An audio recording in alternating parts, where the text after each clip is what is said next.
So how often do you see a good bit of news that just ends up being a flash in the pan, and then, well, it turns bad and you feel a bit depressed? Today it's actually different. It's Helldivers 2.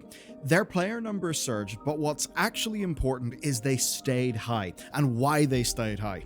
On October 27th, they recorded 104,099 concurrent players across PS5 and PC, and of those about 2/3 were PC. And this all makes sense. The 27th was Liberty Day. Everybody got a bolt-action rifle with a bayonet and a Helldivers 1 themed armor set.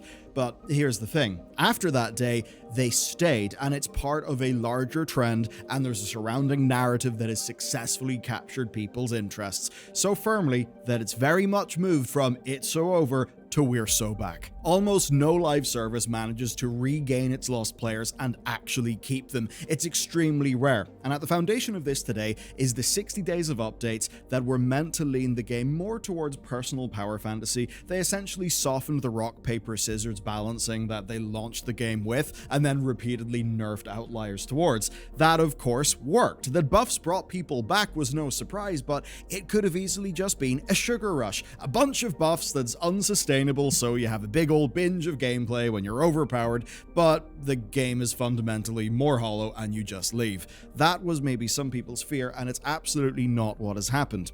Our last coverage of this story was just after the first patch in that 60-day period. Now the 60-day period is over, and we've got proper reliable data, the sort of data that Arrowhead clearly will want before they add new content to the game.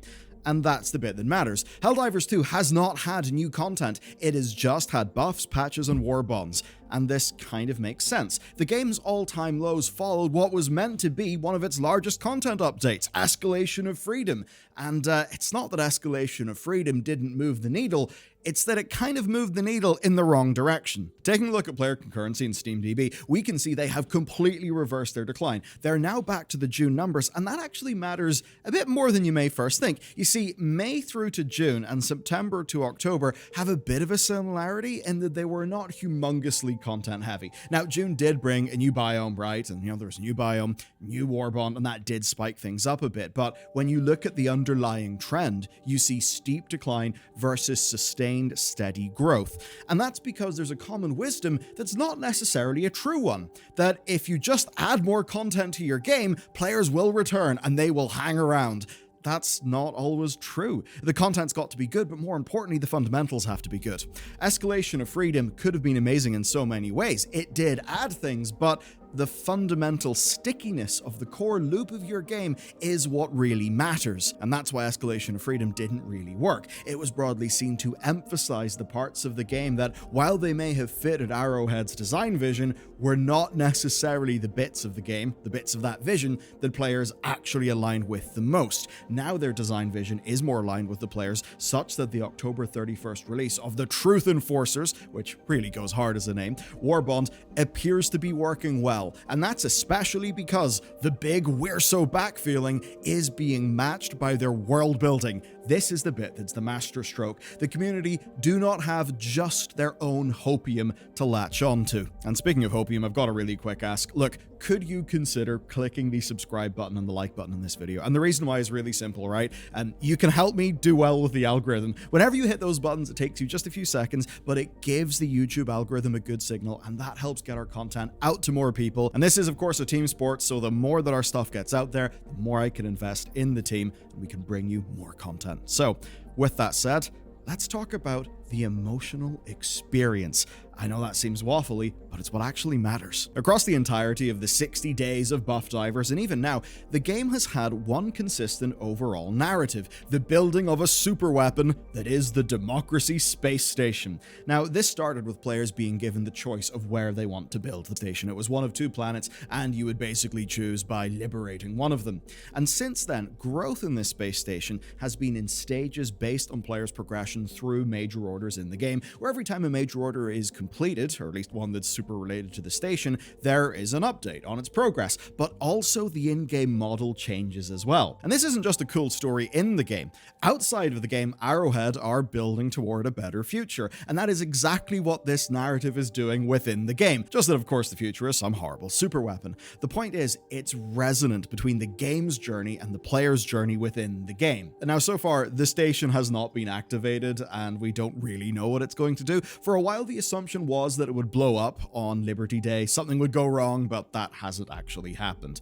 So far, we've got no idea. That means there's a sense of mystery and excitement for what comes next. People are waiting for Super Earth to do their thing, just like they're also waiting for Arrowhead to do their thing. But it's not just that in terms of the story. There's been an explicit focus on narrativizing both the Automaton and Terminid fronts. So on the Terminid side, the Terminid Research Preserve is the narrative framing for why players should care about specific planets in Terminid space, because the research there is going to eventually help to build the space station, and that means that fighting for those worlds has a meaning. And yes, I know that players aren't going to wake up in the morning and think, I cannot wait to kill some Terminids so we can build the space station. All that has to happen is that has to be there in the back of their head as a narrative framing, and that means that they don't just feel like they are grinding dungeons in an ARPG just to make your number go up forever until they die. But it also does go a bit deeper. This is Helldivers, and the gloom effect on the map is literally a result of interference of Super Earth on Terminid biology, so there's an expectation that, of course, some sort of absurd side effect that will create some gameplay content will come from this. And again, that's how the narrative here is smart. And it's similar on the Automaton front. As an example, take the Jet Brigade.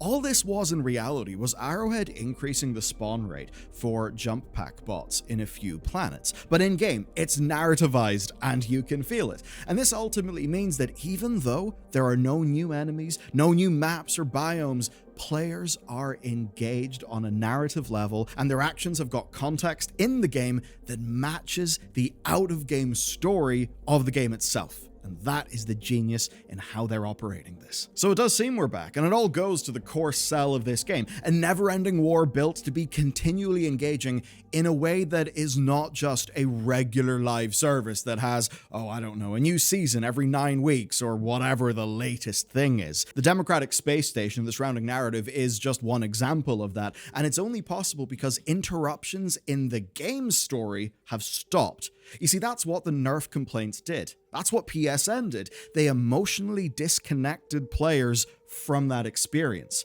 And now we can just take a look at the Steam player data. We see that people are back and they're caring about this narrative again. And for the more emotional side of that, not just the numbers, we can take a look at the reviews. The 3-month view of them is absolutely perfect for today's purpose.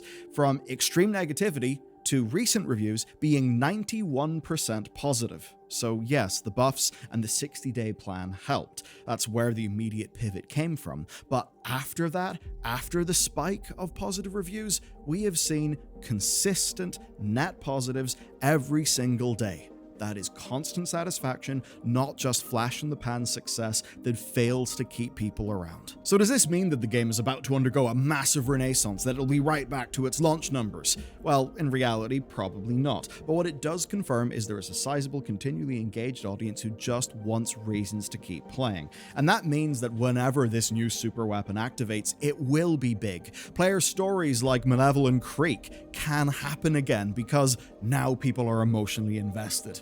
In just a few months, Helldivers 2 will be 1 year old, and be it the super weapon or something else, I think we can expect something dramatic. Arrowhead has got a substantial team who will not all have been working on buff divers. I mean, time spent on those game fundamentals and balancing, yeah, that'll take up the time of design staff and probably technical people as well, but level design, art assets, they surely have dozens of staff who are working on future content. And that means that while the peak numbers probably won't happen again, there are ways Arrowhead can come close, and the biggest is obviously the third faction, who are the Illuminate. And they're kind of neat. They're almost a mix of Protoss Covenant, but to get a bit of the horror in, also the Combine in Half-Life. Just of some of their visuals and the big walkers that they have. They were there in Helldivers 1, they were pretty damn cool, and now the trust in the game is restored, people can have hope again. They can have faith that Helldivers will grow and be aligned with them. And that is the power of getting your player narrative right. And I'm going to bring one point of contrast in here. And it is World of Warcraft. Yes, I know, me talking about World of Warcraft. Hardly a new thing. But what's interesting is the War Within had a really strong launch, but a few things happened that damaged that player narrative, that damaged that player trust, such that now, after having a patch that is bigger than we would expect for an anniversary event that had an upscaled raid that was actually really cool, there's a new island coming to the game called the Siren Isle, but people just see, oh, weeklies, a currency, and they're like, oh, it's content, but it's more of the same, and I don't care. That's because players do not have that fundamental level of emotional trust.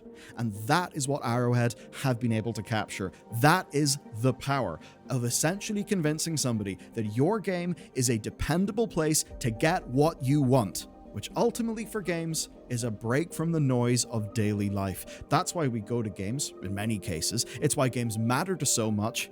And it's why that player relationship is valuable above all else. So, GG to Arrowhead. And for an example of this not going well, you seriously have got to check out this video on Prince of Persia Lost Crown, because that game slaps. It is damn brilliant. But it's Ubisoft managing Prince of Persia, something they haven't done well. It's a perfect example of how even when you arrive with a brilliant game that's got fantastic content, didn't really matter, because your player relationship is not really where it needs to be to get that initial strong seed of people who will then word of mouth carry your game and get you big sales. Check it out next.